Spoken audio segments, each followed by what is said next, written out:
Assalamualaikum warahmatullahi wabarakatuh. Halo semuanya, kembali lagi di channel Alpha Remake. Yap. Oke nih teman-teman, jadi kesempatan kali ini saya pengen nunjukin tutorial bagaimana cara untuk menghapus auto text yang tersimpan di keyboard Selly, teman-teman ya. Nah, jadi kalau kalian nggak tahu bagaimana cara untuk mengatur auto text di keyboard Selly kalian, nah kalian bisa ikutin aja tutorial kali ini. Oke.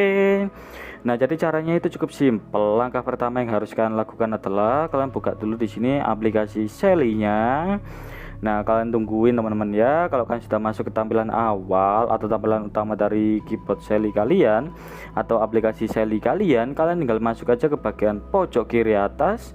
Nah, di sini kan ada ikon strip 3 nih ya teman-teman ya. Tinggal kalian klik aja di sini strip 3. Nah, setelah itu tinggal kalian masuk ke bagian pengaturan teman-teman ya. Kalian masuk aja ke pengaturan.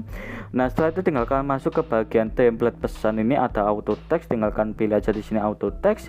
Nah, di sini bakalan muncul list semua auto text yang sudah kalian simpan atau yang sudah kalian tambahkan teman-teman ya.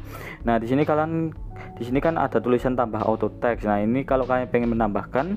Nah, terus kalau kalian pengen menghapusnya gimana? Nah, caranya itu cukup simple. Caranya tinggal kalian klik aja tahan teks mana atau auto text mana yang pengen kalian hapus. Misalnya pertanyaan 1, misalnya seperti ini. Tinggal kalian klik aja di sini hapus teman-teman ya. Nah, hapus auto text kalau yakin tinggal klik aja di sini ya. Nah, kemudian di sini ada juga kalau kita pengen menghapus, caranya itu tinggal kita klik. Nah, di bagian bawah sendiri itu ada hapus auto text. Nah, tinggal kita klik aja di sini hapus auto text. Nah, apakah kamu yakin akan menghapus auto text? Kalau emang yakin langsung aja klik di sini ya, teman-teman ya. Nah, jadi begitulah caranya itu cukup simple. Kalian bisa ikutin aja step by stepnya. Dan kalau kalian masih bingung, kalian boleh komen di kolom komentar.